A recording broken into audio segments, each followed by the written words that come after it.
Hmm,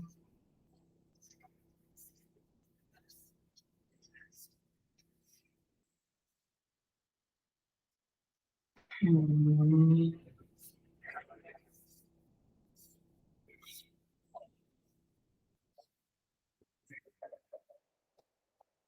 hmm,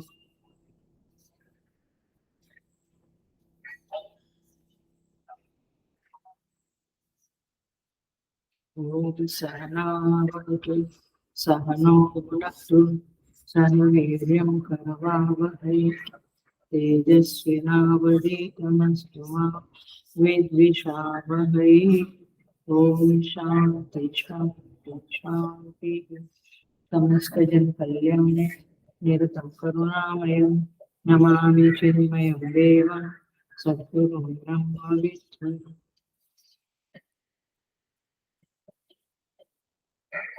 Hari Om. I welcome you all with great love and great respect in this Bhagavad Gita discourses. हम 7वें अध्याय पे है।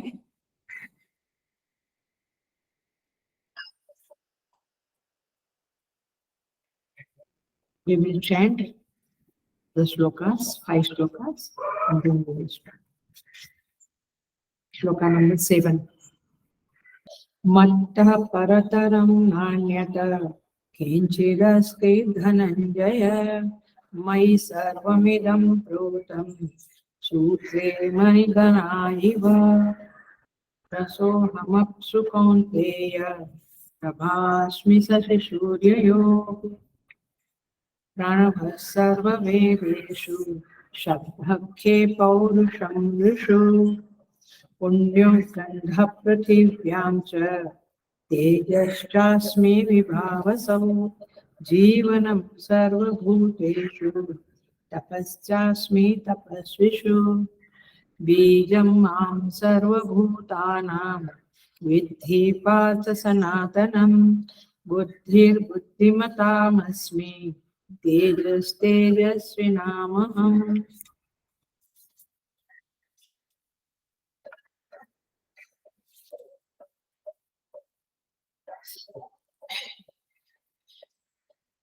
हमने 7वां श्लोक किया था, थोड़ा बहुत किया था, थोड़ा आज देखेंगे वो। मत्तः परतरम न अन्यत किंचित अस्ति धनंजय। भगवान कहते हैं मुझसे श्रेष्ठ और कुछ भी यहाँ पे नहीं है।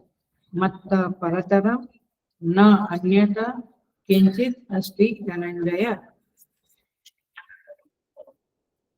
मुझसे भिन्न, मुझसे श्रेष्ठ परम कारण कोई भी नहीं होता है, कुछ भी नहीं है।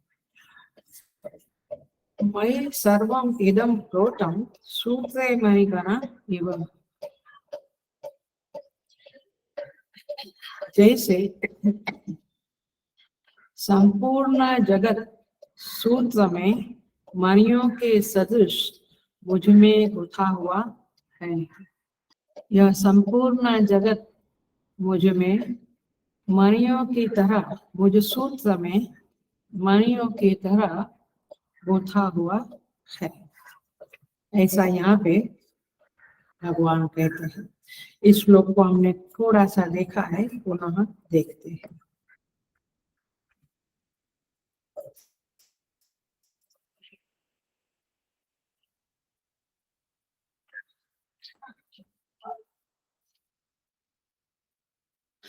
भगवान कहते हैं, इसका सिद्धांत समझाती हूँ। पिछले क्लास में थोड़ा बहुत किया है, बट सिद्धांत रूप से समझाती हूँ। जगत का कारण मैं हूँ, ये भगवान कहना चाहते हैं। और कार्य जो होता है वो कारण के अलावा कुछ भी नहीं होता है, इस सिद्धांत को हम जानते हैं।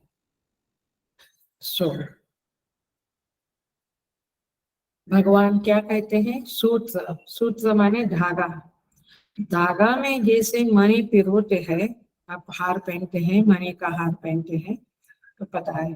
धागे में जैसे मणि पिरोते हैं, वैसे धागा रूप मैं हूँ और मुझ में जगत, जगत में अनेक पदार्थ है। जैसे धागे में अनेक मणियों के हार होता है ना, ऐसे अनेक मणि जो है, तो अनेक पदार्थ है जगत में, पहाड़, नदी, वृक्ष, मनुष्य, पशु, पक्षी, सब, ये सब कुछ अर्थात ये जगत मुझ में मणि की तरह पिरोया हुआ है, ऐसा भगवान का वचन है। क्लियर?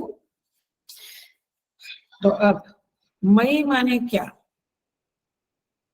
ये सूत्र जो है, धागा माने मई, मुझ में, तो मुझ में माने क्या? तो आचार्य लोग कहते हैं वह धागा या मैं माने अस्ति, भाति, प्रिय। अस्ति माने होना, अस्तित्व। भाति माने ज्ञान होना, ज्ञान स्वरूप, अस्तित्व स्वरूप। और प्रिय माने आनंद, आनंद स्वरूप। जो मैं हूँ अर्थात सच्चिदानंद रूप जो मैं हूँ, उसमें यह मणि माने ये जगत, नाम और रूप का पसारा, ये मुझ में पिरोया हुआ है, ओतप्रोत है। माने मैं उस नाम रूप रूपी जगत में ओतप्रोत हूँ। पकड़ी बात? इसका मतलब हुआ हमें जगत और परमात्मा के बीच में संबंध को ढूंढना पड़ेगा। ये वाक्य समझ में आया? हमें परमात्मा और जगत के बीच में क्या रिलेशनशिप है, क्या संबंध है, उसे समझना पड़ेगा। जब ये वेदांत समझ में आता है तो भक्ति बहुत आसानी से होती है, उसमें रस भी ज्यादा होता है। तो देखिए हम एग्जाम्पल लेके समझेंगे। आई एम मिसिंग ऑफलाइन, क्योंकि मैं पूछती हूँ और जवाब आते हैं तो और अच्छी तरह से समझ में आता है। So I am questioning now but I will only answer now. ये जल जो है वो लहर है, जल लहर है कि जल में लहर है। समझा प्रश्न? समझा?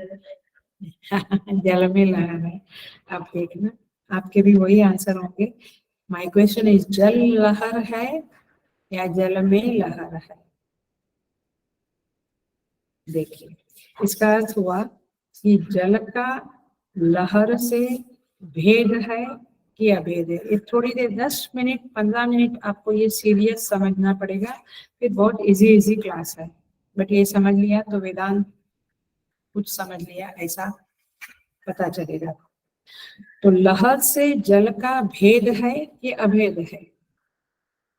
जल से अभेद है। ओके, लहर जल में है और लहर का अभेद है। देखते हैं हम। अब देखो जो वाक्य बोलने जा रही हूँ उसे पकड़ लेना।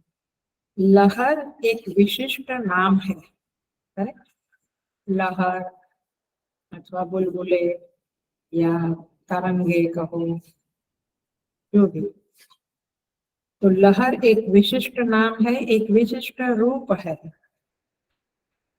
रूप दृष्टि से सुनना ध्यान से, हेलो, बिल्कुल अटेंशन। लहर का जल से माने रूप दृष्टि से लहर का जल से भेद है, क्योंकि जल क्या है? सर्वत्र व्याप्त, माने इतना बड़ा समुद्र, और लहर का रूप कितना है? छोटा सा। तो रूप दृष्टि से लहर का जल से भेद है, आया? और तत्व दृष्टि से माने जल दृष्टि से, रूप दृष्टि से भेद है, जल दृष्टि से अभेद है। पकड़ा बात को? ये मूल बात पकड़नी है आपको, नहीं तो यही है। सो देखिए अब और एक कहने जा रही हूँ। सो ये है वेदांत। वेदांत इसी तरह से आपको समझाएगा। तो यह जो नाना रूप है, लहर माने नाना रूप, ये जगत में अनेक नाम रूप है। वह परमात्मा तो है। हमने पहले शुरुआत ही की है, ईशावास्यम सर्वत्र ईश दृष्टि करो, तो सब कुछ भगवान है, परमात्मा है, ऐसा हम कहते हैं। लेकिन अब मैं जो वाक्य बोलती हूँ उसको पकड़ लेना। ये जो सारा नाम रूप का पसारा है वह तत्वतः परमात्मा है, किंतु नाम रूप रहते हुए वह परमात्मा नहीं है। माने लहर नाम रूप जल नहीं है। समझ में आता है? नाम रूप इज अ डिफरेंट एंड जला इज अ डिफरेंट। वैसे एक है बट वैसे अलग है। तो नाम रूप रहते हुए ये जगत परमात्मा नहीं है। लेकिन लहर का हेलो लहर का बाध करके निगेशन करके लहर जल है। पकड़ी बात? लहर का बाध करके निगेशन करके लहर जल है। और एग्जाम्पल दूं, पकड़ा आपने? लहर का बाध, बाध माने नाम रूप का बाध करके लहर जल है। देखिए यह सर्प और रज्जु का एग्जाम्पल, ताकि आपको साफ हो जाए। सर्प रज्जु है ऐसा कहना पड़ेगा कब? जब बाध सामान्य अधिकरण से, ये एक वेदांत की प्रक्रिया, एक सिद्धांत है। माने सर्प का निगेशन करके सर्प रज्जु ही है। सर्प का बाध करके सर्प रज्जु ही है। लेकिन सर्प रहते हुए उसका रज्जु से अभेद है, ये कह नहीं सकते हैं। बाध सामान्य अधिकरण से अभेद है, मुख्य सामान्य अधिकरण से अभेद नहीं है। समझ में आ रही बात? मुख्य सामान्य अधिकरण माने सर्प सर्प है, रज्जु रज्जु है, लहर लहर है, जल जल है। पकड़ी बात? They have a difference also, भेद आल्सो एंड अभेद आल्सो। मुख्य सामान्य अधिकरण से माने सर्प के गुण अलग है, रज्जु के गुण अलग है, तो दोनों में भेद है ना। लहर के गुण अलग है, समुद्र के जल के गुण अलग है, तो भेद है। सो बाध सामान्य अधिकरण से अभेद है, मुख्य सामान्य अधिकरण से भेद है।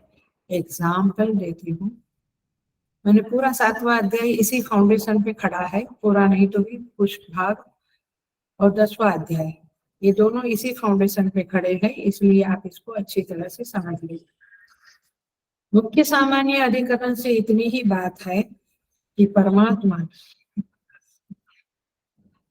अंतर्यामी रूप से हमारे हृदय में घुसा हुआ है, बसा हुआ है। सूत्र रूप से समझ लो। और मणि की जगह पे सारे शरीर है।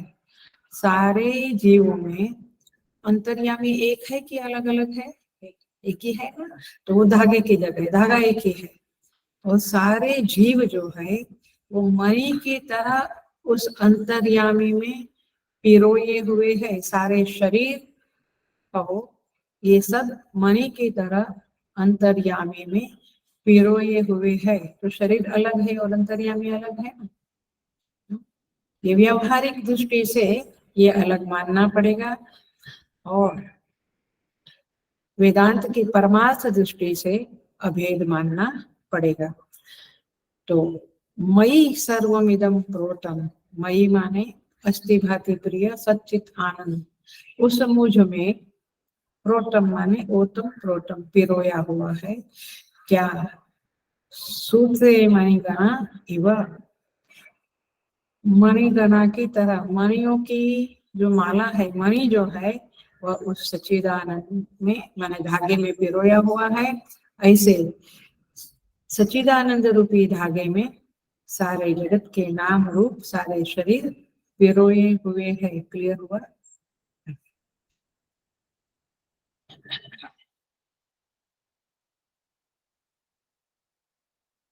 देखिए अर्जुन ने जैसे पूछा, हे प्रभु, आप इस तरह से सब में व्याप्त हो,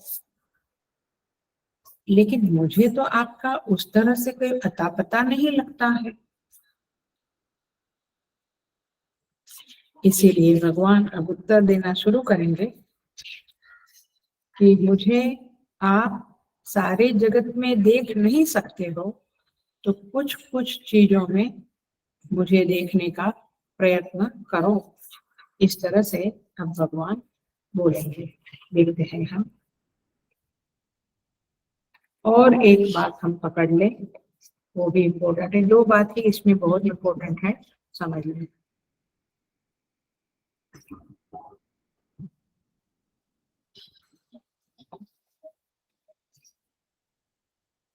वेदांत जो है वो जगत को मिथ्या कहता है, ब्रह्म सत्य जगत मिथ्या। तो वेदांत में जो मिथ्या कहना है जगत को, तो कभी कभी लगता है, कभी कभी लगता है कि ये सब चीजें ऐसा क्यों कहता है वेदांत। क्यों ऐसा हम कहते हैं कि वेदांत जो कहता है जगत मिथ्या, वो मुझे पचता नहीं है। I am not able to digest this sentence कि जगत मिथ्या है। मुझे तो जगत बहुत सत्य लगता है, वेरी मच ट्रू।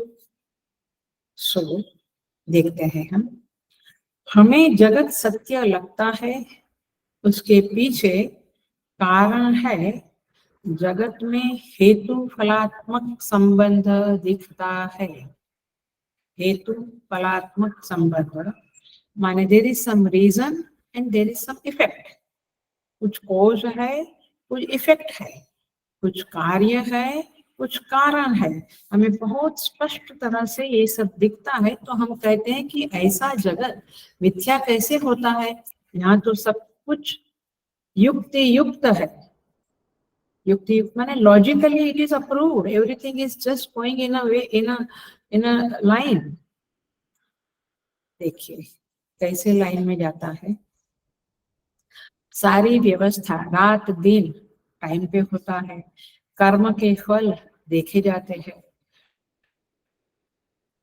अष्टधा प्रकृति और जीव के संबंध में सब कुछ रिलेटिवली सही लग रहा है, और इसीलिए हमें जगत में सत्य बुद्धि दिख रही है। चीजों का आपस में नियत संबंध दिख रहा है। कैसे ये सब मिथ्या हो सकता है, ऐसा सोचते हैं हम। देखो और एक एग्जांपल लेके बताती हूँ। स्वप्न में भी, इवन स्वप्न में भी, जागृत में तो सही, स्वप्न में भी सब कुछ हेतु फलात्मक दिखता है। चोट लगती है स्वप्न में तो दर्द होता है, खुशी नहीं होती है। मार पड़ती है तो लहू निकलता है। प्यास लगती है तो पानी से ही वह प्यास बुझती है। भूख अन्न से ही शमन होती है। तात्पर्य ये है कि हेतु फलात्मक सिद्धांत जग में प्रसिद्धतया मालूम पड़ता है। अब ये जो स्वप्न में दिखा, ये हेतु फलात्मक कार्य कारणवाद की तरह ठीक ठाक तो दिखा, वह जब हम उठते हैं, जागते हैं, तो सब मिथ्या दिखता है ना। बस इसी तरह से पकड़ लो कि इस जागृत स्वप्न सुषुप्ति अवस्था से जब हम तुरीय में उठेंगे, जब हम परमार्थ में जाग जाएंगे, हमारी अज्ञान निशा समाप्त हो जाएगी, उस समय में हमें भी ऐसा लगेगा कि ये जो सूत्र है, ये जो मंत्र है, ब्रह्म सत्य जगत मिथ्या, ये सही बोलता है। और इसीलिए ये हेतु फलात्मक कार्य कारण जो दिखता है, वो हमारी अज्ञान की माया की गांठ को पक्का करता है, बट शास्त्र का आलोड़न विलोड़न इस गांठ को ढीला करता है। तब हमें समझ में आता है कि यह जगत मिथ्या है। यही बात भगवान श्री कृष्ण अपने 7वें अध्याय के फाउंडेशन में इंगित करना चाहते हैं, बताना चाहते हैं। देखिए क्या कहते हैं भगवान। भगवान कहते हैं ये परा प्रकृति और अपरा प्रकृति नहीं भूलना, 2-3 क्लास पहले आया है ना, सब कुछ हम याद है ना। ये परा प्रकृति माने जीव और अपरा प्रकृति माने पंच महाभूत का जो पसारा है और मन बुद्धि अहंकार, ये अष्टधा प्रकृति भगवान ने कही है। ये दोनों मणि की तरह मुझ सूत्र रूपी धागे में परोई हुई है, पिरोई हुई है। मतलब कि परमात्मा रूपी धागा में ये परा अपरा प्रकृति मणि की तरह पिरोई हुई है। अब बहुत सारे मणि है उसमें, उसकी चर्चा आएगी। मणि माने जगत के पदार्थ, उसकी चर्चा आएगी। लेकिन अभी आप इतना पकड़ के रखो कि परमात्मा है और परमात्मा में यह प्रकृति परा और अपरा मणि की तरह पिरोई हुई है। अब इसे कैसे समझे भगवान कि सारी प्रकृति में, सारी कुदरत बोलते हैं ना, और जीव भी एक प्रकृति है, इसमें ये परमेश्वर पिरोया हुआ है, ओतप्रोत है। ये हम कैसे समझे? केशु केशु च भावेषु चिंत्योऽसि भगवान मया। अर्जुन कहते हैं अच्छा प्रभु आप पिरोए हुए हैं, मैं आपकी बात मानता हूँ, बट मैं कैसे देखूं, क्या उपासना करूं कि मुझे इस सत्य का दर्शन हो जाए। तो इसीलिए भगवान अब कुछ कहने जाएंगे जिसको हम सुनते हैं। बट और एक बात हम समझ लेते हैं इस संदर्भ में। यहाँ पे भगवान जब कहते हैं उसको बहुत सुंदर तरह से भगवान शंकराचार्य जी ने अपने भाष्य में लिखा है। मयि सूत्रात्मनि, सुनना ध्यान से सुनना, मयि सूत्रात्मनि विश्वम पटवत प्रोतम। नहीं समझ में आया, मालूम है। मयि सूत्रात्मनि माने मुझ सूत्र रूप में, विश्वम माने जगत, पटवत, पट माने वस्त्र, पट माने वस्त्र। ये गुजराती में पटोला है ना, पटोला साड़ी पहनते हैं। पट, पट माने वस्त्र, विश्वम पटवत प्रोतम माने विश्व रूपी वस्त्र मुझ धागे में पिरोया हुआ है। अब समझ में आता है? माने पट में क्या होता है, वस्त्र में क्या होता है? ताना बाना, धागे ही होते हैं ना, कि और कुछ होता है? धागे ही होते हैं। अब होते हैं धागे, उससे बनता है वस्त्र, ठीक है। लेकिन वह जो वस्त्र बना वो धागे के अलावा और कुछ है नहीं ना। लेकिन अब मैं भाषा बोलती हूँ फिर समझाऊंगी। तो सारा ताना बाना ये धागा है प्रोतम, और संपूर्ण विश्व इज लाइक अ पटा, माने कपड़े का जो ताना बाना है, जो सूत है, उसमें विश्व वस्त्र की तरह दिखाई पड़ता है, ऐसा भगवान कहते हैं। माने वस्त्र का जो सार है, वस्त्र का जो आधार है, अधिष्ठान है, वह धागा है। वैसे विश्व का अधिष्ठान मैं हूँ, मुझ पे ही ये वस्त्र, विश्व रूपी वस्त्र पटा पिरोया हुआ है। अब जरा सा कबीर महाराज को देखिए। संत कबीर, ये संतों की दृष्टि ही कुछ अलग होती है, वे कैसे देखते हैं देखो। ये फाउंडेशन की बातें समझिए तो फिर आपको कोई तकलीफ नहीं होगी। संत कबीर कहते हैं यह संसार रूपी पट है, यह कपट है। यह क्या है? कपट है, माया है। ये है तो सूत्र, ये वस्त्र जो है उसमें है तो सूत्र, लेकिन सूत से न्यारा अपना महत्व बनाकर ये वस्त्र बैठा है। समझ में? वो कहता है मैं वस्त्र हूँ, वो सूत का आया, उसको महत्व नहीं है। सूत से अलग अपना महत्व बनाकर ये पट बैठा है, और यही कपट है। समझ में ना? वस्त्र वस्त्र बोलते हैं, शर्ट है, पैंट है, साड़ी है, ये वस्त्र वस्त्र बोलते हैं, बट अपने को वस्त्र कहता है। सूत माने ताना बाना का जो धागा है, उससे अपने को अलग मान के बैठा है और अपना महत्व एक अलग तरह से पेश कर रहा है। ऐसे विश्व आया है तो परमात्मा के धागे से ही उसका एक अपीयरेंस विश्व का बना है, बट अपने को वो अलग कहता है और परमात्मा को वो महत्व नहीं देता है। Are you getting the point? देखना इसके ऊपर, ये मुसंतों की वाणी है, ये सोचना पड़ेगा। यही कपट है, यह जगत रूप पट परमात्मा रूप सूत से ओतप्रोत है, किंतु अपने को अलग अस्तित्व देकर बैठा है, अपने को अलग महसूस करता है और अपने को महत्व दे रहा है।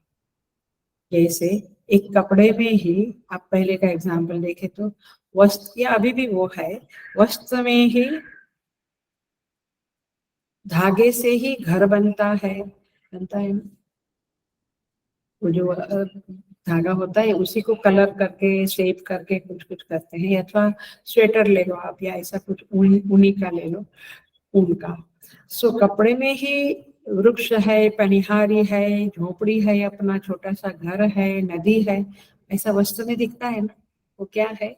वस्त्र ही है, लेकिन अपने को अलग करके दिखाता है।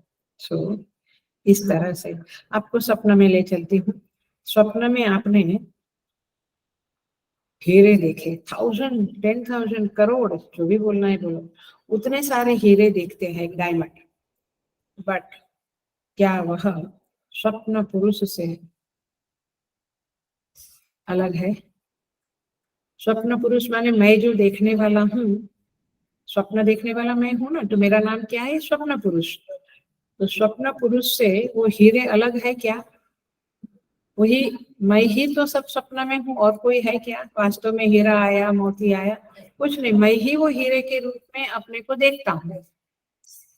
इस तरह से तो वहां पे केवल स्वप्न पुरुष ही है, और जगत भी स्वप्न पुरुष का ही पसारा है। वैसे परमात्मा ही ये विश्व रूप में, ये पसारा के रूप में प्रस्तुत होता है, अपीयर करता है। ये वेदांत।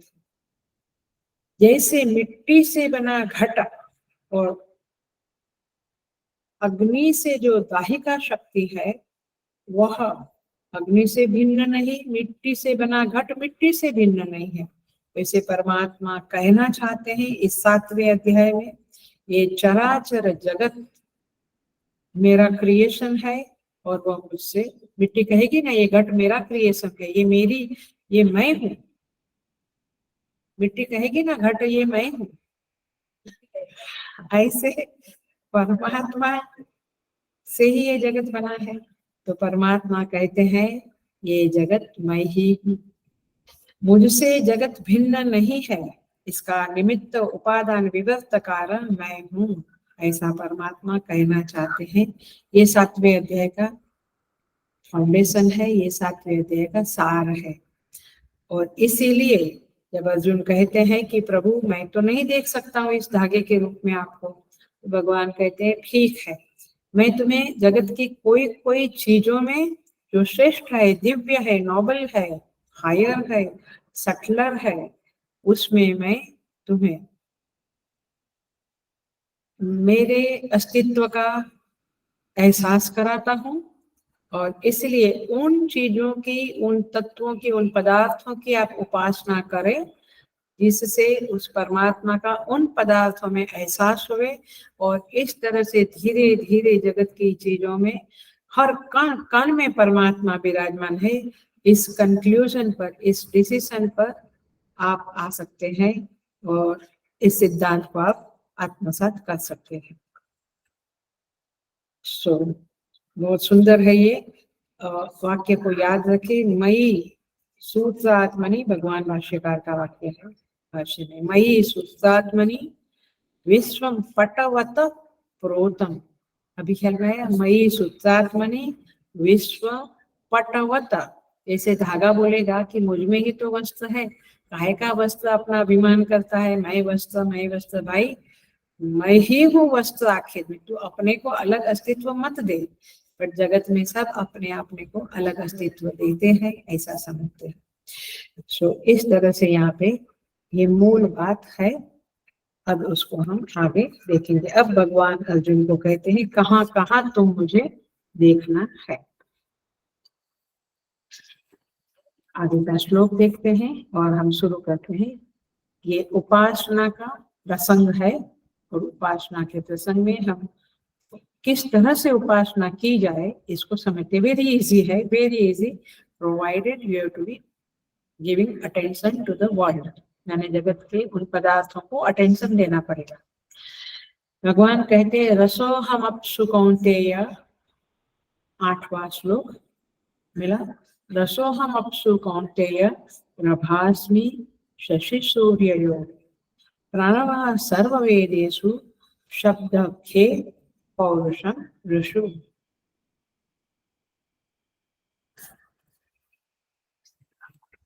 रसोहम अपसु कौन्तेय, भगवान कहते हैं हे अर्जुन, मैं, सुनना, ध्यान से सुनना, ये एक श्लोक आ गया तो आगे के श्लोक कुछ भी नहीं है, इजी से इजी है। रस अहम अपसु, अप माने पानी, अपसु माने पानी में, जल में, रस अहम मैं रस हूँ। पकड़ा वाक्य, जल में मैं रस, प्रभा अस्मि शशि सूर्ययोः, सूर्य और चंद्र में मैं प्रभा हूँ, माने प्रकाश हूँ। प्रणव सर्ववेदेषु, सारे वेदों में मैं प्रणव हूँ। शब्द खे, खे माने आकाश, खम माने आकाश, आकाश में सप्तमी है, आकाश में मैं शब्द हूँ। पौरुषम ऋषु, ऋषु माने मनुष्यों में, मनुष्यों में मैं पौरुष हूँ। ये 5 जगह पे भगवान ने अपने होने का एहसास बताया। इसका अर्थ क्या हुआ, आपको जाना है वही श्लोक से, मतलब परतरं नान्यत् किंचिदस्ति धनंजय मयि सर्वम इदं प्रोतं सूत्रे मयि गणा इव। इसी मूल श्लोक के आधार पे आगे के सारे श्लोक को आपको घटाना है। तो देखो मैं घटा रही हूँ, बाकी सारा नहीं घटाएंगे क्योंकि आपको जम जाएगा। रसोहम अपसु माने क्या, आप देखना, मैं जल में रस हूँ, कैसे बोलेंगे, अब देखना कैसे हमें बोलना है। तो जल, अच्छा मैं प्रश्न फिर से करूं, जल में रस है कि रस में जल है? जल में रस लगता है ना, हमें क्या लगता है, ये जो पानी में बड़ा मीठा है, बड़ा रस है, लेकिन भगवान ने क्या कहा, पकड़ो इसको, आपकी मान्यता क्या है, जल में रस है, वेद में प्राणव है, प्राणव वेद, लेकिन भगवान क्या कहना चाहते हैं, रसो हम अपसु, ये थोड़ी संस्कृत आनी चाहिए तब जाके जमेगा। अपसु माने जल में, सप्तमी विभक्ति, जल में मैं रस हूँ। और भगवान ने क्या कहा, सूर्य से मणिगणा, तो रस में जल पिरोया हुआ है, माने जल में, रस में जल अध्यस्त है। जल रूपी, मैं आगे बढ़ती हूँ थोड़ा, जल रूपी तन्मात्रा में, शब्द आकाश, वायु, अग्नि, जल, पृथ्वी, ये 5 तन्मात्राएं है ना, पहले बाद में पंचीकरण के बाद पंचभूत नाम दिया उसको, पहले वो 5 महाभूत तन्मात्राएं कही जाती है। तो वो जो जल तन्मात्रा है, उस जल तन्मात्रा का जो सार है, एसेंस है, उसमें जो व्याप्त है वह क्या है, रस, और वो रस कौन है, परमात्मा। आपको पता चलेगा कि परमात्मा है, फिर माया उसके ऊपर अध्यस्त माया है, फिर माया का पूरा पसारा है, आते आते तन्मात्राएं आती है। माया से महत तत्व, माने माया को अव्यक्त कहते हैं, माया को प्रकृति कहते हैं, और फिर अव्यक्त, महत तत्व, अहंकार, माने अव्यक्त ही प्रकृति है, उससे महत तत्व, उससे अहंकार, फिर उससे तन्मात्राएं है, 5 तन्मात्राएं होती है, आकाश, वायु, जल, अग्नि, पृथ्वी, जल, अग्नि। सो इस तरह से यह जो रस है, जल में जो रस हमको लगता है, वो रस कौन है, परमात्मा। तो रस स्थानीय परमात्मा है, और मणि स्थानीय माने पानी स्थानीय जगत है। जल और पानी है तो रस कौन है, परमात्मा। स्थानीय माने उस स्थान में आप परमात्मा, वो दृष्टांत है। अब दाष्टांत में क्या आएगा, रस स्थानीय परमात्मा आएगा, जल स्थानीय जगत आएगा। मूल सूत्र से मणिगणा, वो याद रखो, सूत्र और मणि, वैसे रस और जल, वैसे परमात्मा और जगत। आया इस तरह से। सो रस सार है और जल उसमें ओतप्रोत है, और रसभूत मैं हूँ, उसमें जल ओतप्रोत है। जल आधेय है और रस उसका आधार है। जैसे टेबल पे ग्लास, तो टेबल बना आधार, ग्लास बना आधेय, तो ये रस क्या बना, आधार, और जल क्या बना, आधेय। सो भगवान ने यह उपमा दी। इससे भगवान क्या सूचित करना चाहते, क्या संकेत दे रहे हैं? ये संकेत दे रहे हैं कि जल का एक भी बिंदु ऐसा नहीं हो सकता जिसमें रस नहीं है ना। सर्वत्र जल में रस है।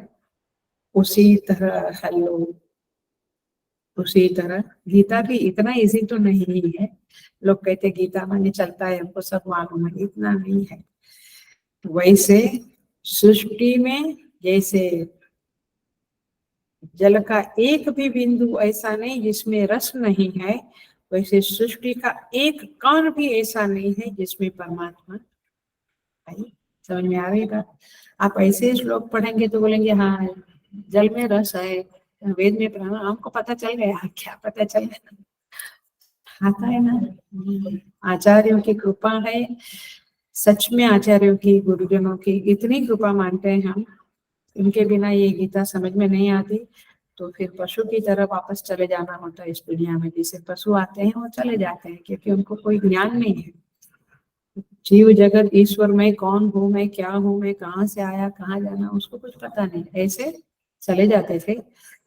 लेकिन संतों की, महात्माओं की, आचार्यों की, गुरुजनों की अपार कृपा है, अपार करुणा है, जिसके कारण उन्होंने हमारे लिए जीवन को समर्पित किया है। क्योंकि जीवन समर्पित नहीं किया, डेडिकेटेड नहीं किया, सेवा नहीं की, तो भूल जाओ कि सब कुछ समझ में आएगा। उपासना के करें, निष्काम कर्म करें, सेवा करें, तब भी जाकर ये चीजें समझती है। तो अब प्रैक्टिकल साधना क्या बनी देखो, है ना। यहाँ तक तो समझ में आया, बट समझ में आके क्या? तो अब प्रैक्टिकल साधना ये है, जब भी आया पकड़ में हम जल ग्रहण करते हैं, पानी पीते हैं सादी भाषा में, उस समय में हमें उस रस का, हम कहते पानी, अरे आपके मटके का पानी बहुत अच्छा है, ये तो बोल दिया, बट उसमें जो रस लगा आपको, अच्छा है मैंने रस लगा ना, मिठास लगी, या वो जो रस लगा, वो रस कौन है? तो पानी पीते समय उनको याद करना चाहिए। हो गई बात? अब प्रैक्टिकल बात आ गई आपको। गीता प्रैक्टिकल है मेरे भाई, गीता प्रैक्टिकल है। और इसीलिए हम लोग भी कभी कभी कुछ बीमारी है, कुछ है, तो कहते हैं कि आप ये श्लोक कर लो। पानी पीते समय आप इस श्लोक को चैंट करो, ताकि वो औषधि रूप बन जावे, वो पानी आपके लिए औषधि रूप बन जावे, ऐसा कहा जाता है। मैंने ऐसे हम लोग सब आपको बताते रहते कि ये है तो ये मंत्र बोलो, ये है तो ये मंत्र बोलो, तो आखिर में वो है क्या? आखिर में वह परमात्मा को याद करना है। आप ऐसे ही परमात्मा को याद नहीं कर सकते हैं, इसीलिए हम आपको इस तरह के मंत्र बताते हैं। बट मूल बात क्या है? जल में, रस रूप में परमात्मा विराजमान है, और उसे हमें याद करना चाहिए। नहीं तो भी पानी पीते समय क्या करते हैं, कुछ अवेयरनेस नहीं रहती है इतनी ज्यादा। सो यदि रस पर दृष्टि नहीं गई, उस जल पीते समय उस रस पर दृष्टि नहीं गई, तो फिर आप लौकिक जीवन जी रहे हो, और रस पर दृष्टि गई तो आप साधक का जीवन जी रहे। अब समझा, मैं साधक हूँ, मैं साधक हूँ, कब तो साधक बनेगा? इस दृष्टि का विकास होगा, इस दृष्टि का को जीवन में अपनाने की कोशिश ही होगी, है? और ये दृष्टि अभ्यास से परिपक्व होगी। हाँ, याद आ रहा है श्लोक। शरणागत परित्राण परायणी सर्वस्यार्ति हरे देवी नारायणी नमोस्तुते। तो इस तरह के मंत्र को बोलते हुए, श्लोकों को ये मंत्र ही है, बोलते हुए मैंने श्लोक मंत्र रूप भी होते हैं, क्योंकि उसकी इफेक्ट जबरदस्त है। हम यदि जल पीवे तो परमात्मा को याद करना हुआ, देवी माँ को याद करना हुआ, और इस तरह से वो जल अमृत बन जाता है, वो औषधि बन जाता है। तो इस तरह से ये हमारे पुराने लोग सब कहते थे। अभी तो आप लोग बच्चों को क्या सिखाते हैं, हरि जाने। सो अपसु अहम रसः, रस में मैं, जल में मैं रस हूँ। अब थोड़ा सा जो ज्यादा ही सोचने वाले हैं उनको ऐसा विचार आएगा कि ये जो खट्टा लगता, मीठा लगता, कड़वा लगता, तोड़ा लगता, तीखा लगता, ये जो नमक, शक्कर, इमली, नींबू, अनार, अंगूर, ये सब के रस अलग अलग है ना, टेस्ट अलग अलग है ना रस। तो ये जो रस है, क्या ये परमात्मा है? नहीं, ये सब रस औपाधिक है। इसमें जो मूल रस नाम की चीज है वो कौन है? वो कौन? समझ में आया? ये औपाधिक है, सबके सब रस अलग अलग है, ये औपाधिक है। इन सब रसों का जो मूल रस है वह परमात्मा है, उसे पहचानो। वेरी सिंपल है, क्योंकि हमने अभी अधिष्ठान अध्यस्थ की बात, सामान्य अधिकरण की बातें करी। ये जो पंच तन्मात्रा है, इसमें जो रस की तन्मात्रा है वो परमात्मा से ही आया, परमात्मा से अव्यक्त महत्त्व अहंकार तन्मात्रा। तो ये जो जल नाम की तन्मात्रा है, तो वह परमात्मा में ही पिरोई हुई है, ओतप्रोत है। यदि चार्ट के संदर्भ में आप मेरे साथ सोच रहे हैं तो आपको स्पष्ट होगा कि वो तन्मात्रा है, आखिर वो परमात्मा से उत्पन्न हुई है, तो मतलब परमात्मा में ही पिरोई हुई है। पकड़ा? तो समझ में आता है, भगवान से जो जो निकला वो भगवान कारण है ना उसका, और वे सब कार्य है, तो भगवान में ही वो कार्य समाया हुआ है। घट किसमें समाया है? घट किसमें समाया है? नहीं आया, वेदांत मिट्टी में समाया हुआ है, ऐसा ही बोलेंगे ना। पूरा घट का कारण क्या है? मिट्टी। मिट्टी, घट किस में समाया है? मिट्टी में समाया है, ऐसा ही बोला जाएगा ना। तो उसी तरह से ये पंच तन्मात्राएं हैं, ये प्रभु से उत्पन्न है। तो फिर ये तन्मात्राएं प्रभु में पिरोई हुई है, जैसे घट मिट्टी में पिरोया हुआ है, ऐसा बोल सकते हैं। ओतप्रोत है, ये तो स्पष्ट बोल सकते हैं। घट मिट्टी के अलावा कुछ नहीं, मिट्टी ही घट में ओतप्रोत है, ऐसे परमात्मा ही जगत में ओतप्रोत है। परंतु यहाँ पे एनालिसिस करके एक एक जगत के एक एक पदार्थ में मैं हूँ, ये भगवान समझाने बैठे हैं। 10वें में तो बहुत ज्यादा समझाएंगे, 10वें अध्याय में बहुत ज्यादा ये बातें आएगी। सो देखिए, एक और हल्का सा समझाओ। पत्ते का रूप कैसा है? पत्ता माने ग्रीन पत्ते जो है ना ये पेड़ के, कौन सा कलर है? हरा कलर। ऐसे ब्लैंक हो जाते हैं, पता नहीं। पत्ता का कलर, रंग हरा है, फूल का लाल है, पर्पल है, कपड़े का पीला है, सफेद है, जो भी सफेद माने अलग अलग कलर है। परंतु रूपत्व सामान्य है।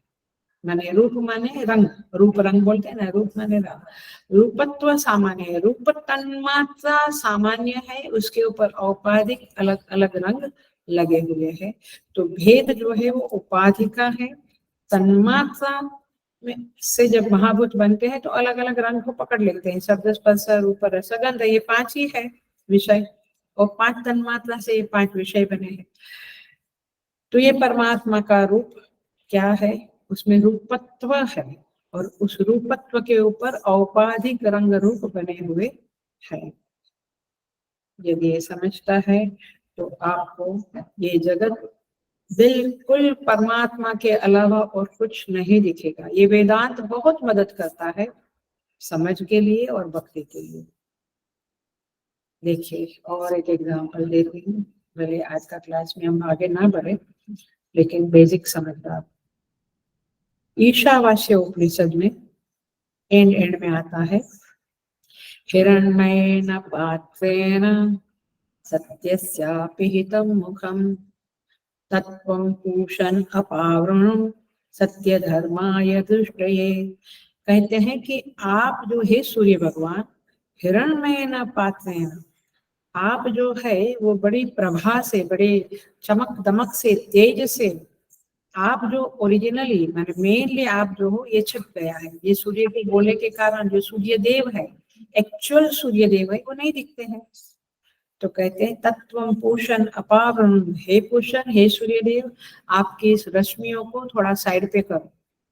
सत्य धर्माय दृष्टि, ताकि मैं आपका रूप, आप जो सत्य है, सत्य धर्मा है, उन आपको मैं सत्य धर्मा हूँ, मैंने सत्य का पालन किया है, इसलिए उस आधार पे, उस के कारण, अधिकार प्राप्ति के कारण, उससे मुझे अधिकार मिला कि मैं आपका दर्शन करूं। सत्य धर्माय दृष्टये, उस सत्य धर्म मैं के लिए, मेरे लिए आप अपनी रश्मियों को हटाकर मुझे दर्शन दो। ये अंतिम समय की प्रार्थना है जीव की। जीव जब अंतिम समय में आया है, वो सूर्य भगवान को इस तरह से प्रे करता है कि अब तो मुझे आपके दर्शन कराओ। कितनी सुंदर प्रार्थना। इसका मतलब क्या हुआ? सबके पीछे, जैसे मेरा हमेशा का वाक्य है, वृक्ष को देखो और उसको भी देखो, ऐसे सूर्य को देखो और उस सूर्य देव को भी देखो, उस परमात्मा को भी देखो। समझ में आई? ये पूरा चैप्टर का फाउंडेशन पकड़ में आया। अब आप लोग जब गीता चैंटिंग करेंगे, जब हर बुधवार को विष्णु सहस्त्रनाम और एक चैप्टर गीता का आप करते हैं, आपको बहुत अच्छा लगेगा पढ़ते समय, तो याद आएगा। नहीं तो क्या होता है, चैंट हो जाता है लेकिन चित्त कहीं रहता है, इधर उधर के विचार। लेकिन यदि श्लोकों को समझा है, गीता के श्लोकों को, तो फिर डेफिनेटली वो मीनिंग याद आ जाएगा पढ़ते समय, और चित्त वृत्ति इधर उधर नहीं जाएगी। Are you getting the point? तो ये है आपका। अब आगे फटाफट फटाफट जाएगा, क्योंकि आपने फाउंडेशन समझ लिया। तो साधना है जल पीते समय परमात्मा को याद करना। प्रभास्मि शशि सूर्य योग, भगवान कहते हैं ये सूर्य और चंद्र, शशि माने सूर्य, शशि माने चंद्र, सूर्य माने सूर्य, सूर्य और चंद्र की प्रभा मैं हूँ। उस प्रभा में, प्रभा सूत्र स्थानीय, सूर्य और चंद्र मनी स्थानीय। ये आपको बार बार बोलने से या लेक्चर 2-3 बार सुनेंगे तो समझ में आ जाएगा। तो सूर्य चंद्र मणि की जगह है, और ये प्रभा है वह धागे की जगह है। ये दृष्टांत हो गए। अब दाष्टांत में क्या कहेंगे? वह प्रभा मैं हूँ, माने परमात्मा स्थानीय प्रभा है और जगत स्थानीय सूर्य चंद्र है, नाम रूप सूर्य चंद्र है। तो देखिए, अमावस्या के दिन हम क्या बोलते हैं? आज चंद्रोदय नहीं हुआ, क्यों? उसमें प्रभा नहीं थी। तो भाष्यकार लिखते हैं एवं सर्वत्र, भाष्यकार का एक छोटा वाक्य है, बहुत कुछ कह जाता है। एवं सर्वत्र माने जल तत्व की भी व्याख्या जो इस तरह से हुई, इसी तरह से प्रभा की भी व्याख्या करनी चाहिए। माने प्रभा सार है और एसेंस है, सूर्य स्थानीय है, और उसमें सूर्य और चंद्र पिरोए हुए है। परमात्मा में सूर्य चंद्र पिरोए हुए है, अर्थात अध्यस्त है। सूर्य चंद्र माने जगत। एक पक्का कर लो कि सूत्र माने परमात्मा, मणि माने जगत, इतना पक्का कर लो। फिर अब जगत में जल है, सूर्य चंद्र है, हर एक चीजों का नाम ले लेकर भगवान कहेंगे कि आप मुझे उसमें देखो। जब आप सूर्य भगवान को हम देखते हैं, हमारी संस्कृति है सुबह अर्घ्य देना, सूर्य भगवान को दर्शन करना अभी भी है, और मुझे बहुत खुशी होती है। मैं गार्डन में घूमने जाती हूँ वॉक करने सुबह को, तो कोई कोई जो ग्राउंड फ्लोर का घर है, वहां से कोई कोई अम्मा लोग हाथ जोड़ के अथवा लोटा लेकर सूर्य को अर्घ्य देते हुए दिखती है। बहुत खुशी होती है कि अभी भी हमारी संस्कृति बची हुई है। बट वो बूढ़ी बूढ़ी अम्माएं हैं, जवान लोगों को कम देखती हूँ, लोगों को कम देखती हूँ। सो एनीवे, सो उस प्रभा में तो वे लोग क्या करते हैं, मंत्र बोलते हैं और उस सूर्य देव में परमात्मा का स्मरण करते हैं। तो सूर्य देव को ही भगवान मान के उनको अर्घ्य देते हैं, उनके मंत्र बोलते हैं, गायत्री मंत्र इत्यादि। तो ये है हमारी संस्कृति। अब आपको समझ में आया होगा कि वहाँ की संस्कृति में और हमारी संस्कृति में क्या फर्क है। वहाँ इस प्रकार के कर्मकांड नहीं है, हमारे यहाँ बहुत कर्मकांड है। क्यों कर्मकांड है? कई वेदांत लोग कहे हैं कर्मकांड क्या करना है, वेदांत पढ़ो। भाई वेदांत का ही प्रैक्टिकल कर्मकांड है। मैंने जो वेदांत की गहराइयों में पहुंच चुके हैं उनकी बात नहीं करती हूँ, दे मे नॉट डू द कर्मकांड, इट्स ओके, बट सामान्य जनों को करना चाहिए। सामान्य साधक जो हम लोग हैं हमें करना चाहिए। जब तक वेदांत पक्का नहीं होता है कर्मकांड चालू। तो इस तरह से प्रभास्मि शशि सूर्य जो, यहाँ पे एक बात ध्यान रखने वाली है कि जो प्रभा माने रूप, रूप शब्द स्पर्श रूप, जो रूप तन्मात्रा है उसमें दो शक्ति है, एक है प्रकाशिका शक्ति और एक है दाहिका शक्ति। तो जो प्रकाशिका शक्ति है उसे प्रभा कहते हैं और दहन करने वाली दाहिका शक्ति है उसे तेज कहते हैं। क्योंकि अगले श्लोक में आने वाला है तेजस चास्मी विभावसो अग्नि में तेज हूँ। तो आप कंफ्यूज नहीं होना, प्रकाशिका शक्ति और दाहिका शक्ति, दाहिका शक्ति तेज, प्रकाशिका शक्ति प्रभा, इस तरह से फर्क है। तो जरा से इसको ध्यान रखें। तो भगवान यहाँ पे कहते हैं चंद्र में वो दाहिका शक्ति तिरस्कृत होकर सौम्य शक्ति के रूप में प्रकट होती है। तो इस तरह से प्रकाश का प्रभा और दाहिका, ये दो शक्तियां हैं, प्रकाशिका और दाहिका। आगे बढ़ते हैं। तो हमें जब दर्शन करते हैं सूर्य चंद्र के तभी क्या करना है, उनको याद करना है, उनका स्मरण करना है। वे मुख्य है, उसमें सूर्य चंद्र पिरोए हुए है, माने सूर्य चंद्र उनका शरीर है। चलो ऐसे समझ लो, चलो बिल्कुल लोकल क्या लौकिक तरह से हमें समझना है तो ऐसे समझो, सूर्य और चंद्र उनका शरीर है और वे प्रभा के रूप में परमात्मा ही उनके, उनकी जो अपने को प्रकाश दिखता है ना, किरण आती है, उसको आप परमात्मा समझिए, उस प्रकाश को आप परमात्मा समझिए। यही आप अगेन पुरुष सूक्त में जाएंगे तो कहेंगे सूर्य और चंद्र भगवान की आंखें है ना। तो देखो कितना सब कुछ कनेक्टेड है। सारे शास्त्रों का सार इतना ही है कि आप उस ब्रह्म रूपी सत्य को देखो और ये झूठे जगत को बहुत ज्यादा मत देखो, जरूरत है उतना देखो। ऐसे देखो माने वो भी मिथ्या रूप में, भाषित रूप में, अध्यस्त रूप में ही देखो। चलो देखना ही पड़ता है, यही साधना है। और यही यहाँ पे सारे श्लोकों का कन्वेइंग यही है। सारे श्लोक यही कहना चाहते हैं कि इन इन चीजों में, क्योंकि कण कण में हम भगवान को नहीं देख सकते, तो इन इन चीजों में पहले परमात्मा को देखने की साधना अभ्यास करो, तब जाकर आप आगे बढ़ सकते हैं। ये हमारी साधना है। इसलिए खाना खाने के पहले ब्रह्मार्पणम, माने हर चीज में हम सोते समय करचरण कृतम वा कायजम कर्मजम वा श्रवण नयनजम वा मानसम वा पराधम विहितम विहितम वा सर्वमें तत्क्षमस्व जय जय कर्माब्धे श्री महादेव। कितनी प्यारी प्रार्थना है कि मेरे हाथ से पैर से कुछ अपराध हुए हो, सारे शरीर के द्वारा, कर्म वाणी मन भावना बुद्धि के द्वारा जो भी अपराध हुए हो आप क्षमा करें। ये न के न प्रकारेण मन कृष्णे निवेशयेत। समझा नहीं? मुझे लगता है संस्कृत के क्लास पहले करने चाहिए आप लोगों को। ये न के न प्रकारेण, किसी भी तरह से, ये न काम कहते हैं ना, ये न के न तरह से तुम ये काम करो। ये न के न प्रकारेण मन कृष्णे निवेशयेत, मन को कृष्ण में निवेश करो, लगाओ। एकदम अटेंशन देंगे तो आ जाएगा, इतना संस्कृत कठिन नहीं है। तो यहाँ पे यही बात है, पूरे इसका सार वही है, मन कृष्ण निवेशयेत, आप परमात्मा में मन लगाओ। सो तीसरा आता है सर्व वेदेषु प्रणव, सर्व वेदेषु, सर्व वेदेषु प्रणव। ओंकार प्रणव जो है वह सर्व वेदेषु, सारे वेदों में जो प्रणव है वो मैं हूँ,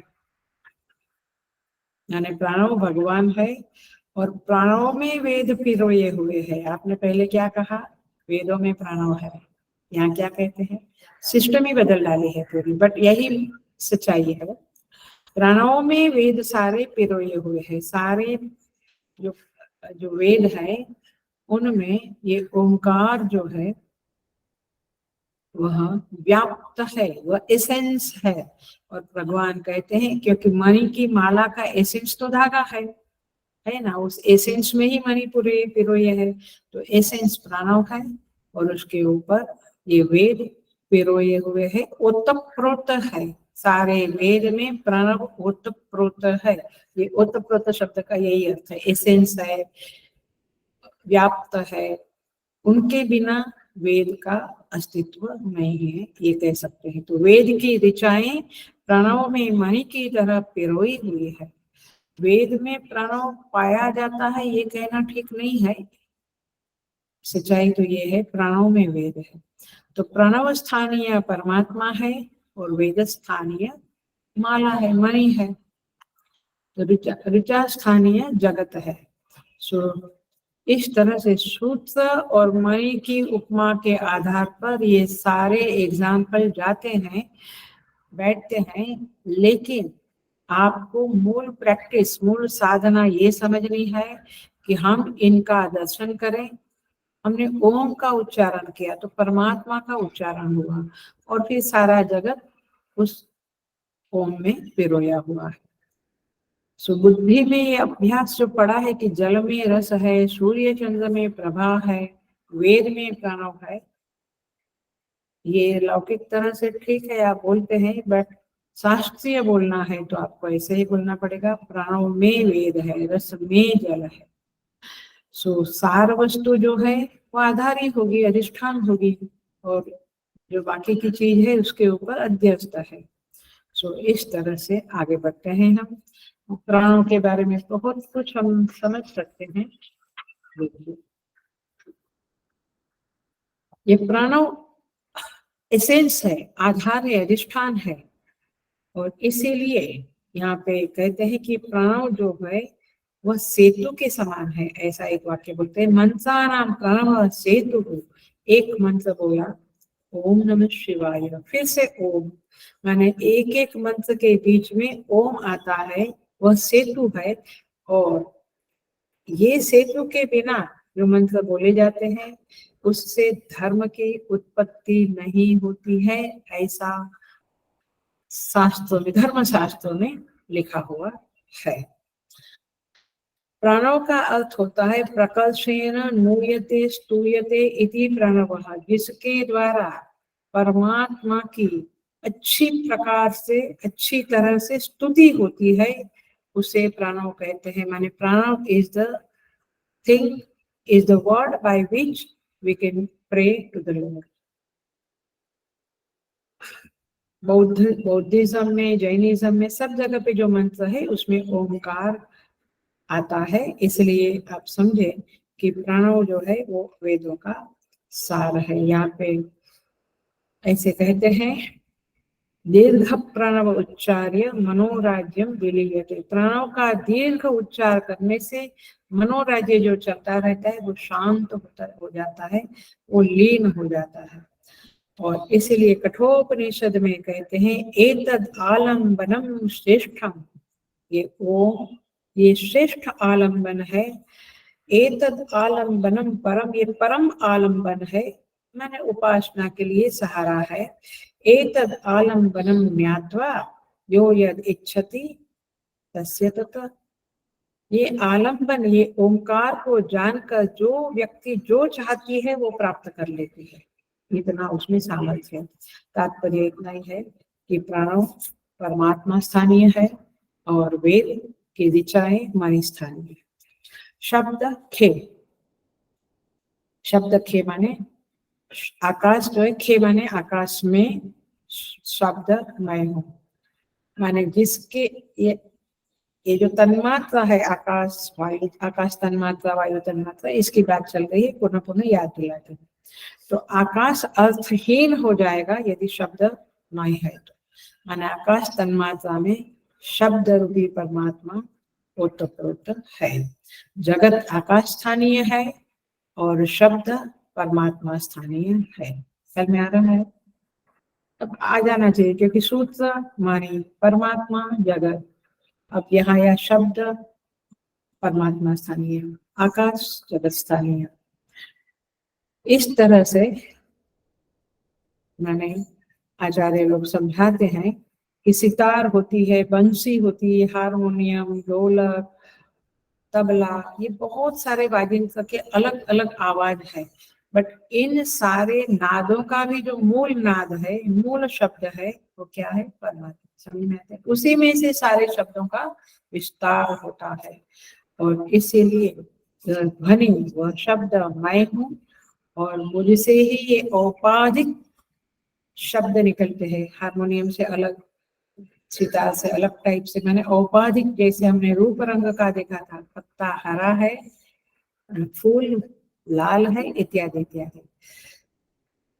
आंवला दूरा है, इमली खट्टी है, वगैरह वगैरह आप कहते हैं ना, मिर्ची तीखी है, ये औपाधिक रस है। ऐसे औपाधिक शब्द है, औपाधिक स्पर्श है, औपाधिक रस, शब्द स्पर्श रूप रस गंध सब औपाधिक है। मूल गंध एक, फिर गुलाब की सुगंध अलग, चमेली की सुगंध अलग, केवड़ा की सुगंध अलग, गंध अलग अलग, औपाधिक। तो सब कुछ जगत जो है वो औपाधिक है, बट मूल गंध, मूल शब्द परमेश्वर है, ऐसा यहाँ पे कहा जाता है। वही खरी वाणी का शब्द अलग है। ख्याल में आता है? ये जो जीभ से मैं अभी बोल रही हूँ, जीवा से, वो वही खरी वाणी है, वो अलग शब्द है। मध्यमा से अलग शब्द होता है, मध्यमा वाणी से, जो कंठ में है। और हृदय में जो है वो पश्यंती वाणी है, नाभि में परावाणी है। सब वाणी तो वाणी है, शब्द तो शब्द है, लेकिन वो अलग अलग है, वे औपाधिक है। तो इस तरह से बहुत सारा कुछ औपाधिक पसारा पड़ा है जगत का, शब्दों का, लेकिन मूल जो है ध्वनि नाद परमात्मा है। इसलिए नाद बिंदु कलातीतम तस्मै श्री दिवे नमः आता है ना खंड मंडला का पुरुष तत्व। तो शब्द परमात्मा स्थानीय है और आकाश जगत स्थानीय है। पौरुषम ऋषु, अब देखो पुरुषों में मैं पौरुष हूँ, माने भगवान भाष्यकार कहते हैं, देखिए, जिसके कारण वह वस्तु, जिसके कारण मनुष्य में यह बुद्धि रहती है कि मैं पुरुष हूँ। ये ऐसा क्यों कहते हैं? शारीरिक दृष्टि से मत सोचना, वो प्रकृति विशेष होती है जिसके कारण वो उसको लगता है मैं पुरुष हूँ। ऐसे स्त्री को लगता है मैं स्त्री हूँ। देखिए, तो ये प्रकृति विशेष की बात हो रही है, शरीर की बात नहीं है।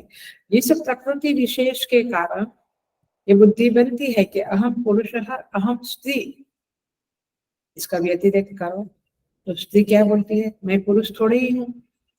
पुरुष कहता है मैं स्त्री थोड़े ही हूँ। इसका मतलब क्या क्या है, क्या बुद्धि है जिसके कारण आपको ऐसा लगता है? भगवान भाष्यकार ने अच्छे से बताया है, देखिए।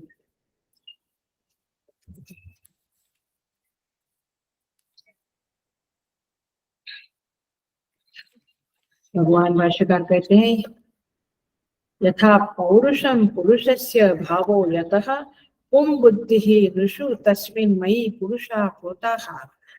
पुरुषों में मैं पौरुष हूँ, पुरुष माने मनुष्य, अर्थात पुरुषों में जो पुरुषत्व है अथवा स्त्री में जो स्त्रीत्व है, जिससे उनको पुरुष अथवा स्त्री समझा जाता है, वह मैं हूँ। माने उस पौरुष रूप मुझे ईश्वर में सारे पुरुष अथवा स्त्री पिरोए हुए है, दे आर अध्यस्त ऑन मी, ऐसा भगवान भाष्यकार का कहना है।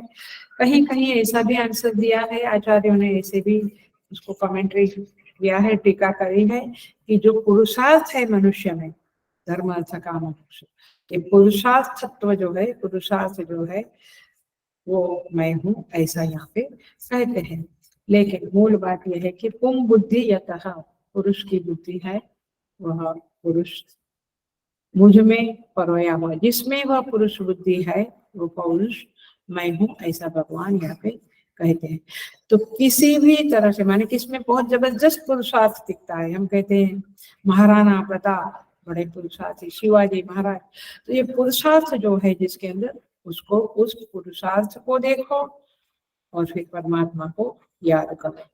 इस तरह से यहाँ पे किसी भी तरह से भगवान को याद करने की बात आती है। हम थोड़ा सा देख लेते हैं। आगे कहते हैं पुण्यो गंध पृथिव्याम च तेजस चास्मी विभावसो। भगवान कहते हैं पृथ्वी में जो पुण्य गंध है और अग्नि विभावसो माने अग्नि, अग्नि में जो तेज है, जीवनम सर्वभूतेषु, सारे भूतों में जो जीवन है, और तपस्वियों में जो तप है वो मैं। माने पृथ्वी का एक गंध होती है ना, पृथ्वी की एक गंध है, जब भी बारिश आती है तो एकदम गंध निकलती है। तो पृथ्वी में जो गंध है, अब समझ में आ गया, गंध परमात्मा स्थानीय, पृथ्वी जगत स्थानीय। गुड, आ गया जगत स्थानीय। तो बट एक शब्द देख लेते हैं, बाकी वैसे ही तेजस चास्मी विभाव सो, तेज परमात्मा स्थानीय, अग्नि जगत स्थानीय, जीवन परमात्मा स्थानीय, सारे भूत जगत स्थान, सारे भूत जगत स्थानीय, तप परमात्मा स्थानीय, सारे तपस्वी जगत स्थानीय। समझ में आ गया एकदम। अभी यहाँ पे कहते हैं पुण्यो गंध, देख लेते हैं इसको, ये पुण्य क्यों कहा, इसीलिए पुण्यो गंध सबको लागू पड़ेगा, ये बेसिक समझ लेते हैं हम। माने गंध ही एक्चुअली सार है पृथ्वी का, और गंध में पृथ्वी ओतप्रोत है, गंध स्थानीय परमात्मा है, पृथ्वी स्थानीय जगत है। लेकिन भगवान ने पुण्य कह दिया, इसका अर्थ है मैं पवित्र गंध हूँ। अरे भगवान, यहाँ तो बड़ी दुर्गंध गंध भी होती है ना, पवित्र नहीं अपवित्र गंध भी होती रहती है, देखते रहते हैं। तो भगवान भाष्यकार कहते हैं ये पवित्र शब्द आप सबके साथ लगाओ, रसो हम अपसु। तो रस जो है वो कभी कभी बिगड़ा हुआ है, बिगड़ जाता है कुछ चीजें, तो उसका रस बिगड़ जाता है, जैसे आंवला का रस देखो, या जो भी बिगड़ जाता है कुछ समय के बाद। सो भगवान कहते हैं भाष्यकार कि आप सभी जगह पे पवित्र शब्द में भगवान को देखो, नहीं तो कहेंगे दुर्गंध में भी उतनी ताकत आपकी हुई नहीं है। इसलिए पुण्य रस, पुण्य प्रभा, पवित्र रस, पवित्र प्रभा, पवित्र शब्द, पवित्र पौरुष, माने आतंकवादियों का भी एक पुरुषार्थ है, वो भी एक जबरदस्त है। उसमें मत देखो, जो पवित्र है उसमें परमात्मा को देखो और ये देखने की कोशिश करो, और इस तरह से ये आपकी उपासना होगी। क्योंकि उपासना क्या है, निकृष्ट उत्कृष्ट, निकृष्ट में उत्कृष्ट की भावना। ये संसार निकृष्ट है, इन सब में उत्कृष्ट जो परमात्मा है उसकी भावना करो, उसमें उसको देखने की कोशिश करो। तो स्वाभाविकतया गंध तो पृथ्वी में पवित्र होती है जो नेचुरली, किंतु निसर्ग तो गंध तत्व पवित्र गंध तत्व वाला है, लेकिन उसमें जो दुर्गंध है वो भगवान भाष्यकार को सुंदर कहते हैं। देखो कैसा कहते हैं, कहते हैं पुण्यत्वं गंधस्य स्वभावतः एव पृथिव्यां दर्शितम् अबादिषु रसादेः पुण्यत्व उपलक्षणार्थम। कहते जल आदि में रस की पवित्रता लक्षण कराने के लिए यहाँ गंध की स्वाभाविक पवित्रता पृथ्वी में दिखलाई है। किंतु किंतु अपुण्यत्वं तो गंधादीनां अविद्या अधर्मादि अपेक्षम संसारिणां भूत विशेष संसर्ग निमित्तम भवति। ये जो सांसारिक लोग हैं उसका जो अज्ञान के कारण और अधर्म के कारण वे गलत कर्म करते हैं, कुछ गंदा पानी, कुछ गंदा बोल देते हैं, गंदा सोच लेते हैं, अथवा जो गंदगी है जहाँ जहाँ, वो संसारी लोगों के अज्ञान और अधर्म के कारण वो गंदगी फैलती है और होती है। और इसीलिए भगवान कहते वो संसर्ग से है, भूत विशेषों के संसर्ग से है। मैं तो मूलतः पवित्र ही हूँ, तो मुझ पवित्र रस गंध इसमें आप मुझे देखो, यानी संसार में देखो, बट वो दुर्गंध जो है या रस जो दुर्गंधी रस हो गया है अथवा रस जो बिगड़ गया है, विकृत हो गया है, वो तो संसारी के कारण हुआ है। बट फिर भी मूलतः तो पवित्र है, और वो जो पवित्र है वो मैं, ऐसा भगवान का यहाँ पे कहना है। और इस तरह से परमेश्वर यहाँ पे कहते हैं पुण्य गंधा पृथ्व्यां च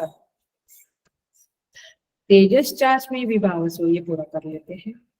अग्नि तत्व में तेज मैं हूँ। मैंने पहले ही कहा कि प्रभा शब्द प्रकाश के लिए है, तेज शब्द यहाँ पे दाहिका शक्ति है, दहन शक्ति जो है अग्नि की, उसके लिए। अग्नि की दो शक्ति है, प्रकाश देती है, जलाती भी है, तो प्रकाश वाली शक्ति प्रभा सूर्य, और जो जलाने वाली दाहिका शक्ति है वो तेजस चास्मी विभावसो। अग्नि में जो तेज है, दाहिका शक्ति है, वो भी मैं हूँ। तो हमें जो दहन करने वाली शक्ति को नमस्कार करना है, और इसीलिए अग्नि पूजी जाती है, क्योंकि उसमें जो शक्ति है, जो अग्नित्व है, तेज है, वो परमात्मा है, इसलिए अग्नि का भी पूजन होता है। तो तेजस स्थानीय परमात्मा में अग्नि स्थानीय जगत है, अग्नि स्थानीय क्या है? जगत है। तो तेजस स्थानीय परमात्मा है। इस तरह से उस अग्नि की दाहक शक्ति में परमात्मा को देखो। हम लोगों को बढ़िया साधना हो सकती है, क्योंकि दिन के 4-5 घंटा बोली या 3-4 घंटा आप लोग अग्नि के साथ ही बिताते हैं, क्या बोलते हैं, गैस के साथ बिताते हैं, अग्नि के साथ बिताते हैं। तो उसमें परमात्मा को देखो, क्या बढ़िया साधना है। कुछ स्पेशल टाइम नहीं देना पड़ता है, चलते फिरते सूर्य को देख लिया, चलते फिरते पानी पिया तो रस को देख लिया, अग्नि देखा तो तेज को देख लिया, क्या बढ़िया साधना। और जीवनम सर्वभूतेषु, आगे कहते हैं समस्त भूतों में मैं जीवन हूँ। तो जीवन स्थानीय परमात्मा, भूत स्थानीय जगत। तो जीवन में सारे भूत पिरोए हुए हैं, ओतप्रोत है। ये तो बिल्कुल मालूम पड़ता है, जब अंत समय आता है, जीव चला जाता है, तो हम कहते हैं अब जीवन नहीं रहा, अब मृत हो गए।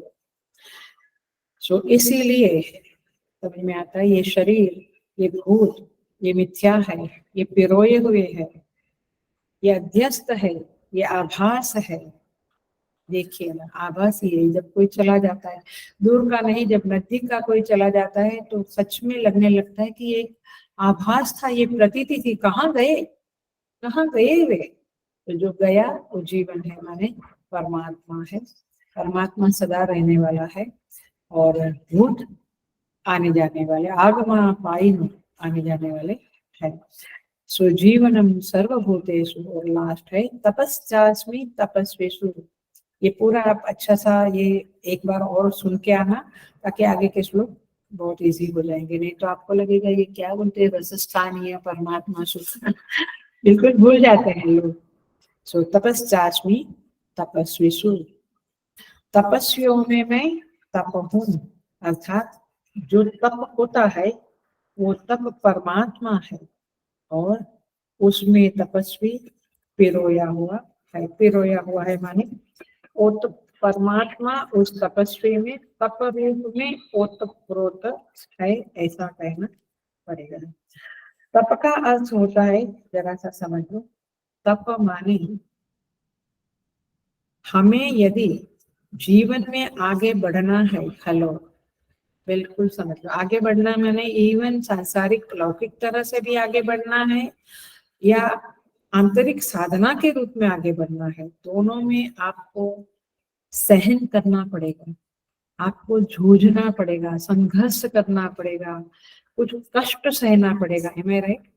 या तो ये जो करना पड़ता है, इसका मतलब है कि वहां पे धीरे धीरे और परमात्मा प्रकट होता है। वो तप के जरिए परमात्मा प्रकट होता है, क्योंकि जैसे सोने को अग्नि में डालते हैं, सुवर्ण को, तो प्रकाश ज्यादा तेजस्वी होता है, उसका मलिनता निकल जाता है।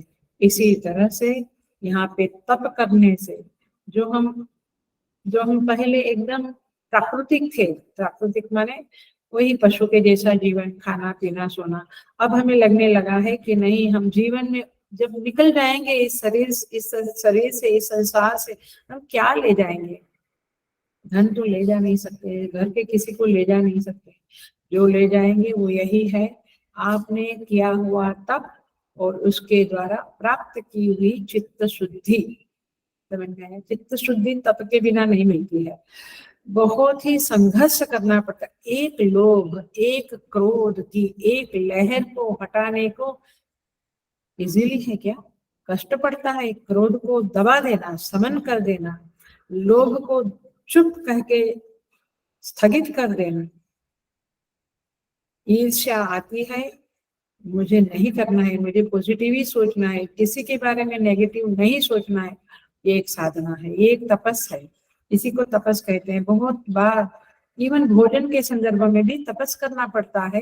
शरीर बीमार है तो ये नहीं खाना, नींद लेना, माने हर चीज में तपस पड़ा है। तो ये तपस का जो तत्व है वो परमात्मा है। और इसीलिए माय डियर फ्रेंड्स, साधकास, तप के तत्व को जीवन में स्वामी सुबोधानंद जी कहते थे और मुझे बहुत याद है ये बात। इसीलिए कभी कभी तप करना पड़ता है अथवा कर लेते हैं। मोस्टली हम लोग कर लेने वालों में नहीं है, हमें करना पड़ता है। पर इस बात को याद रखकर स्वामी जी कहते कि तप करना सीखो, स्वयं तप करो, खुद होके। आज खाना नहीं खाना, कुछ बीमार नहीं, कुछ हुई तो भी नहीं खाना है, आज मौन रहना है। मौन भी बहुत बड़ा तपस है। और अंदर जो क्रोध आया, नेगेटिविटी आई, ईर्ष्या आई, लोभ आया, कंटाला आया, आलस आई, उसको हटाना, उसको क्रश कर डालना, रिथलेसली, हार्श होकर, ये तो साधक ही कर सकता है। या फिर आपको संसार में आगे बढ़ना है, वहां भी तपस है, बट उस तपस का उतना ही महत्व है जितना आप संसार में रहेंगे। ये तपस आपको चित्त शुद्धि देगा और आप आगे बढ़ जाओगे, आप ऊपर उठोगे। उद्धरेद आत्मनात्मानम। इसीलिए उस तप की, वो तप जरूर करना चाहिए। और एक बात और है, मैंने स्वयं का अनुभव कहती हूँ और संतों ने भी कहा है कि जब हम तप करते हैं तो हमें लगता है माय गुडनेस ये नहीं होगा, ये नहीं होगा। लेकिन जैसा हम तप करने लगते हैं, थोड़े अपने कंफर्ट जोन से अपने को बाहर निकलना शुरू करते हैं, अपने को लगता है कि wow, what a contradiction in my thinking, मैं तो कर सकता हूँ ये।